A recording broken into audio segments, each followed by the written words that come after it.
Assalamualaikum warahmatullahi wabarakatuh. Selamat siang anak-anak. Bagaimana kabarnya hari ini? Semoga kalian sehat selalu ya. Untuk pembelajaran kali ini, kita sudah memasuki ke semester kedua. Nah, pada pembelajaran PPKN kali ini, semester kedua membahas bab 4, 5, dan 6. Nah, kali ini kita akan membahas mengenai bab 4, yaitu semangat kebangkitan nasional tahun 1908 dalam perjuangan kemerdekaan. Nah, dalam bab 4 ini terdapat 3 subbab materi, yaitu subbab A, B, dan C. Untuk pertemuan kali ini, Ibu akan membahas mengenai subbab A dan B. Nah, sebelum masuk ke pembahasan materi subbab A, Ibu mau tanya, kalian masih ingat tidak dengan kebangkitan nasional itu apa? Ya, betul sekali. Kebangkitan nasional merupakan masa di mana bangkitnya rasa dan semangat persatuan, kesatuan, dan rasa nasionalisme serta kesadaran untuk memperjuangkan kemerdekaan Indonesia yang sebelumnya tidak pernah muncul selama penjajahan. Nah, dalam masa ini muncul sekelompok masyarakat Indonesia yang menginginkan adanya perubahan karena penindasan dan penjajahan tersebut. Nah, kebangkitan nasional ini ditandai dengan berdirinya organisasi Budi Utomo. Nah, dengan berdirinya organisasi tersebut dianggap sebagai mulainya kebangkitan nasional karena telah menggunakan strategi perjuangan yang baru dan berbeda dengan perjuangan sebelumnya. Untuk lebih mendalaminya, ikuti terus uraian materi berikut ini ya. Oke, kita lanjut ke pembahasan materi subbab A mengenai kondisi bangsa Indonesia sebelum tahun 1908. Nah, yang pertama yaitu terjadinya penjajahan yang dilakukan oleh bangsa Eropa atau Belanda. Nah, hal ini terjadi karena rusaknya ekonomi Eropa akibat peperangan dan berkembangnya teknologi pelayaran pada abad ke-15 yang menyebabkan negara-negara Eropa ini melakukan ekspedisi untuk mencari sumber-sumber ekonomi baru ke seluruh dunia. Nah, ekspedisi ini banyak menemukan sumber ekonomi dan lahan baru untuk dilakukannya perdagangan. Namun ternyata, kemudian bangsa Eropa ini tidak hanya melakukan perdagangan, melainkan langsung menguasai dan menjajah negara-negara yang mereka anggap baru ditemukan. Awal dimulainya penjajahan Belanda di Indonesia ini dimulai sejak didirikannya Verenigde Oost-Indisch Company, atau yang lebih kita kenal sebagai VOC. Nah, VOC ini didirikan pada tanggal 20 Maret 1602. Nah, sejak VOC berdiri ini, dimulailah berbagai bentuk kekerasan yang menimpa rakyat Indonesia. Nah, penderitaan rakyat Indonesia ini terjadi dalam berbagai segi kehidupan. Di berbagai daerah, VOC melakukan tindakan dengan melaksanakan politik divide et impera, atau yang lebih dikenal dengan politik adu domba, yaitu di mana saling mengadu domba antara kerajaan yang satu dengan kerajaan yang lain, atau mengadu domba di dalam kerajaan itu sendiri. Nah, politik adu domba ini semakin melemahkan kerajaan-kerajaan di Indonesia dan tentunya merusak seluruh sendi kehidupan masyarakat. Nah, lalu yang kedua, penderitaan rakyat Indonesia ini yang disebabkan oleh berbagai sistem yang diterapkan oleh Belanda. Nah, kita ketahui bahwa Belanda pada saat menjajah Indonesia ini menerapkan berbagai sistem. Nah, bangsa Indonesia ini semakin menderita ketika Den Lees memegang tumpuk kepemimpinan. Nah, upaya kerja paksa atau yang lebih dikenal dengan kerja rodi ini guna untuk membangun jalan sepanjang Pulau Jawa ini dari Anyer sampai Panarukan untuk kepentingan militer. Nah, hal ini membuat rakyat Indonesia ini makin menderita. Penderitaan berlanjut karena Belanda kemudian menerapkan kultur sel-sel atau yang lebih dikenal dengan tanam paksa. Nah, peraturan tanam paksa ini diterapkan oleh Gubernur Jenderal Hindia Belanda, yaitu Van den Bosch pada tahun 1828.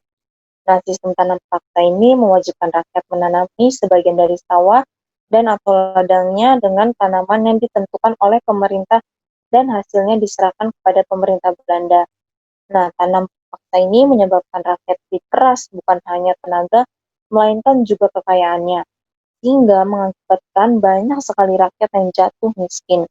Di pihak lain, penjajah mendapatkan kekayaan bangsa Indonesia yang berlimpah untuk membangun negara Belanda dan menjadi negara kaya di Eropa. Nah, selanjutnya yang ketiga yaitu rakyat Indonesia yang mulai memiliki pemahaman dan kesadaran tentang kondisi bangsa Indonesia. Nah, penderitaan bangsa Indonesia ini menumbuhkan benih perlawanan di berbagai daerah. Perjuangan melawan penjajah dipimpin oleh para ulama dan kaum bangsawan, mulai dari Sultan Hasanuddin di Sulawesi Selatan, lalu Sultan Agung Tirtayasa di Banten, Tuanku Imam Bonjol di Sumatera Barat, dan Pangeran Diponegoro di Jawa Tengah, yang mana mereka ini memimpin perjuangan rakyat melawan penjajah Belanda. Namun, perjuangan rakyat untuk mengusir penjajah ini belum berhasil. Hal ini disebabkan perjuangan masih bersifat kedaerahan dan belum berorganisasi secara modern. Nah, penderitaan yang dialami bangsa Indonesia ini menyadarkan beberapa orang Belanda yang tinggal atau pernah tinggal di Indonesia. Di antaranya yaitu ada Baron van Hove, Edward de Dekker, dan Mr. van Deventer. Nah, Edward de Dekker ini terkenal dengan nama samarannya yaitu Multatuli, yang mana ia menulis buku berjudul Max Havelaar pada tahun 1860. Nah, buku ini menggambarkan bagaimana penderitaan rakyat Lebak Banten akibat penjajahan Belanda. Maka dari itu, Mr. van Deventer mengusulkan agar pemerintah Belanda menerapkan politik balas budi atau etis politik. Nah, politik balas budi ini terdiri atas 3 program. Yang pertama yaitu edukasi, transmigrasi, dan imigrasi. Nah, atas desakan dari berbagai pihak, akhirnya pemerintah Belanda pun menerapkan politik balas budi tersebut. Namun, politik balas budi ini bukan untuk kepentingan rakyat Indonesia, melainkan untuk kepentingan pemerintahan Belanda sendiri. Nah, contohnya mengenai irigasi. Harusnya irigasi ini dipakai untuk perairan sawah dan ladang para petani Indonesia, namun irigasi ini dibangun untuk kepentingan pengairan perkebunan milik Belanda. Pembangunan sekolah atau edukasi ini bertujuan untuk menyediakan tenaga terampil dan murah. Namun, di sisi lain, pembangunan sekolah ini melahirkan dampak positif bagi bangsa Indonesia, yang mana dari hal tersebut muncullah masyarakat terdidik atau yang mulai memiliki pemahaman dan kesadaran akan kondisi bangsa Indonesia yang sebenarnya. Nah, bangsa Indonesia saat itu kondisinya yang memang terbelakang, lalu kurangnya edukasi, dan kemiskinan yang merajalela. Nah, mereka yang mengenyam pendidikan dan sadar akan nasib bangsanya, selanjutnya menjadi tokoh-tokoh kebangkitan nasional. Yang mana yang sekarang kita kenal saat ini seperti Soekarno, Muhammad Hatta, Sutomo, dan masih banyak lagi. Nah, selanjutnya kita masuk ke pembahasan bab. Nah, selanjutnya kita masuk ke pembahasan mengenai sub B, yaitu Perintis Kebangkitan Nasional dalam Perjuangan Kemerdekaan Republik Indonesia. Nah, kita ketahui bahwa organisasi Budi Utomo ini merupakan organisasi pertama di Indonesia yang bersifat nasional berbentuk modern, yaitu organisasi dengan pengurus yang tetap, ada anggota, tujuan, dan program kerja. Nah, organisasi Budi Utomo ini didirikan oleh Dr. Sutomo pada tanggal 20 Mei tahun 1908. Pendirian Budi Utomo ini tidak terlepas dari penggagas atau pendorong lahirnya Budi Utomo, yaitu Dr. Wahidin. Dr. Wahidin ini merupakan dokter lulusan dari Stovia atau Sekolah Kedokteran Jawa yang menyadari bagaimana terbelakangnya dan tertindasnya rakyat akibat penjajahan Belanda. Menurutnya, salah satu cara untuk membebaskan diri dari penjajahan, rakyat harus cerdas.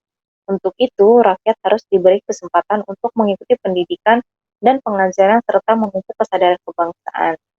Nah, Dr. Wahidin ini menggagas tentang perlunya mendirikan organisasi yang bertujuan memajukan pendidikan dan meningkatkan martabat bangsa.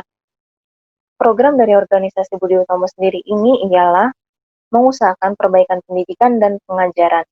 Namun, program tersebut lebih bersifat sosial, dikarenakan pada saat itu belum memungkinkan untuk melaksanakan gerakan yang bersifat politik. Nah, sebagai organisasi pelajar yang berincikan pelajar Sofia, Gerakan Budi Utomo ini pada awalnya terbatas pada Pulau Jawa dan Madura saja. Nah, pada tanggal 5 Oktober tahun 1908, Budi Utomo ini mengadakan kongres pertamanya di Yogyakarta. Nah, kongres pertama tersebut berhasil menetapkan tujuan organisasi, yaitu kemajuan yang harmonis antara bangsa dan negara, terutama dalam memajukan pengajaran, pertanian, peternakan dengan teknik, industri, dan kebudayaan. Nah, setelah Budi Utomo mendapat dukungan yang lebih luas dari kalangan politik, pelajar memberikan kesempatan kepada golongan tua untuk memegang peranan yang lebih besar. Terpilihnya Ketua Budi Utomo, yaitu RT Trito Kusumo, membuktikan bahwa besarnya dukungan terhadap Budi Utomo. Nah, Budi Utomo ini kemudian menetapkan tujuannya, yaitu menyadarkan kedudukan masyarakat Jawa, Sunda, Madura, dan penduduk India seluruhnya tanpa melihat keturunan, kelamin, dan agama. Nah, dari tujuan tersebut, secara tersirat, Budi Utomo ini memiliki program mengembangkan kehormatan bangsa. Bangsa yang terhormat ini adalah bangsa yang memiliki derajat yang sama dengan bangsa lain. Dan yang membuat bangsa Indonesia tertindas ini membuat pergerakan Budi Utomo ini memperlihatkan keinginan bangsa Indonesia untuk bangkit menjadi bangsa yang terhormat dan dapat berdiri sejajar dengan bangsa lain. Nah, organisasi Budi Utomo ini merupakan organisasi pertama yang memperjuangkan cita-cita nasional. Dalam perjalanannya ini, organisasi Budi Utomo diwarnai berbagai kepentingan, baik dari birokrat, priai atau bangsawan, maupun pemerintah Belanda. Pidato dari Dr. Sutomo pada awal pendirian Budi Utomo ini, yang mana berbunyi, yang mana beliau mengatakan, saya yakin nasib tanah air di kemudian hari akan ada di tangan kita. Pidato yang disampaikan oleh Dr. Sutomo ini pun sangat berbekas kepada seluruh anggota Budi Utomo untuk memperjuangkan kehormatan bangsa Indonesia. Nah, besarnya pengaruh pergerakan dari organisasi Budi Utomo ini dalam perjuangan kemerdekaan Indonesia, Presiden Soekarno pun pada tanggal 20 Mei 1948 menetapkan hari kelahiran Budi Utomo sebagai Hari Kebangkitan Nasional. Nah, kebangkitan nasional pada awalnya dilakukan oleh para pelajar. Oleh karenanya, kalian harus meneruskan nilai-nilai kebangkitan nasional tersebut, diantaranya dengan bangkit dan mengubah diri menjadi lebih baik. Dengan demikian, kalian dapat memberikan rasa bangga bagi keluarga, sekolah, masyarakat, bangsa, dan negara. Sekian materi yang dapat disampaikan pada bab 4 ini, yang mana membahas materi subbab A dan B.